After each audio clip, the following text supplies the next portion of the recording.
Hey, hi, hello. Now it's time for my hot takes on city budgets, specifically Minneapolis's city budget.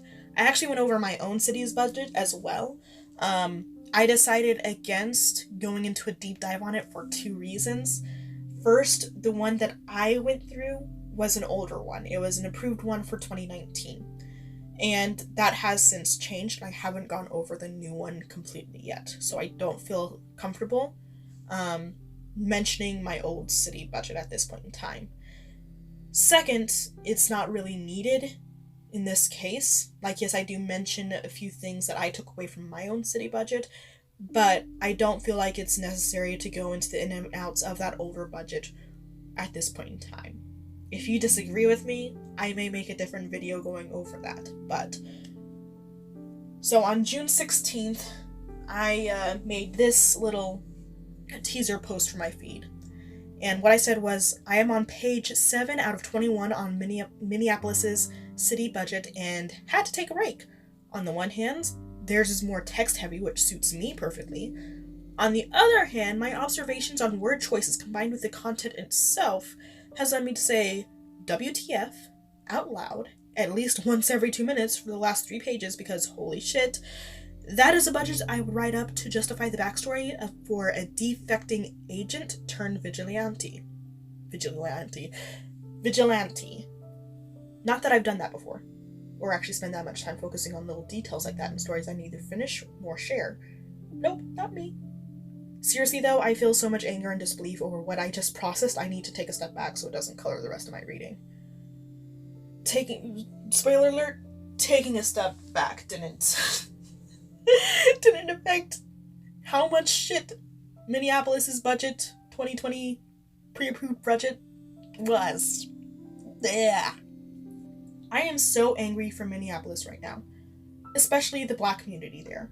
I wish I had someone to talk to from there because I seriously want to know, are they aware of how fucked up their city budget is year over year? Because honestly, what I posted this morning about lack of funds leading to a cycle of police frustration taking out on people of color communities is what has led to where they're at.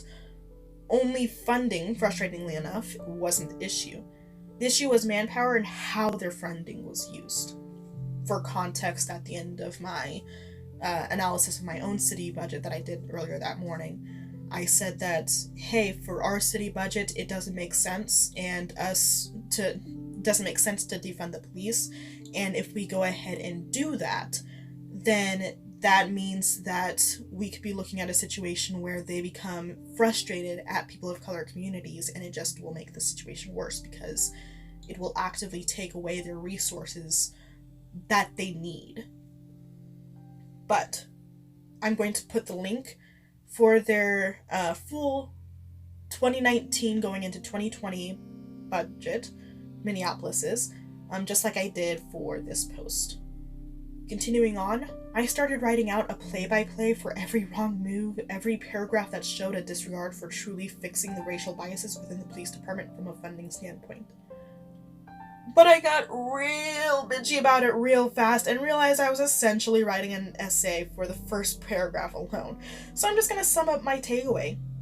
First off, the Minneapolis government has mismanaged their funds so abysmally since the housing crisis in 2008, it has affected literally everything.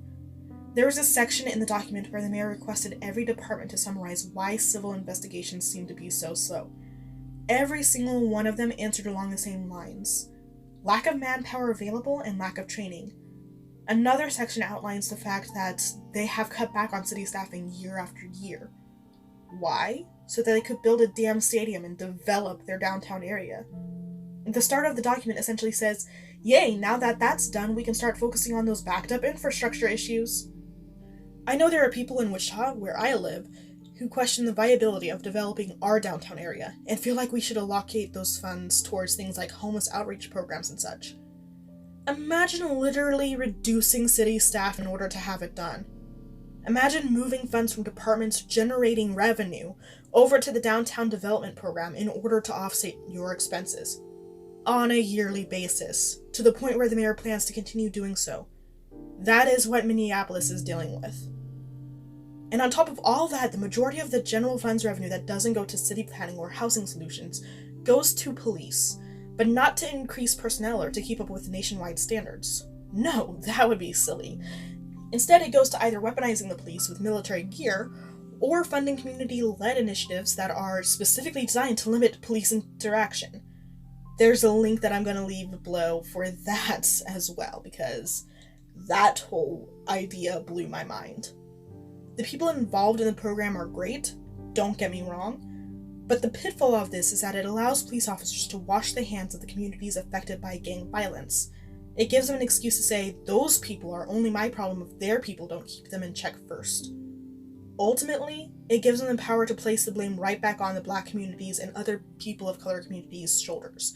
Because we all know that, statistically speaking, people of color do deal with a higher amount of gang violence in these big cities. There's no way around that.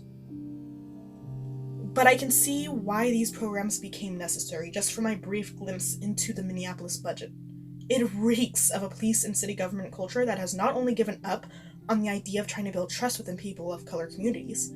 Seriously, requests for digital records are still unreliable. You don't have body cams on every cop in 2019, really. But it also reeks of a department that has been given no incentive to change that. Just tools to make up for their lack of manpower. It's so fucking messed up. It makes me so fucking angry. This choice, made year after year to let things go again and again, to throw money around in an effort to suppress instead of to change, this is the core of systematic racism for them. By the way, did I mention that this document so casually refers to the police militarization that happened in the 90s as nationwide initiatives that led to increased expenditure and debt? And that instead of just not continuing in 2004, they made the decision to lead to drawing from the city's general funds? Because it did. That happened. The choices they made for their budget shaped the city, the police department, and ultimately helped contribute to George Floyd's death. In the case of Minneapolis, reallocating the police department's funds to staffing across the whole city, which is a constructive form of defunding in my opinion, may have made a world of difference. But we don't know, because they didn't try. I really hope other cities look into their city budgets like this. I considered doing this for other big cities too, but it low-key gave me so much anxiety, knowing that even though I learned something from it, even though it has helped me grow and added a new branch to my knowledge tree, I ultimately can't do anything to incite change from here. I guess from here I'll just have to keep an eye on Wichita stuff and be more proactive about voting in city legislation and participating in town halls. So yeah, that was my hot take on Minneapolis's budget from a no degree having view. I'm sure even saying that sentence will help to stoke the flames of people who just refuse to even take my opinions in general into consideration because they don't like those opinions. But hey, who cares? You guys have a good day, and don't be a dick.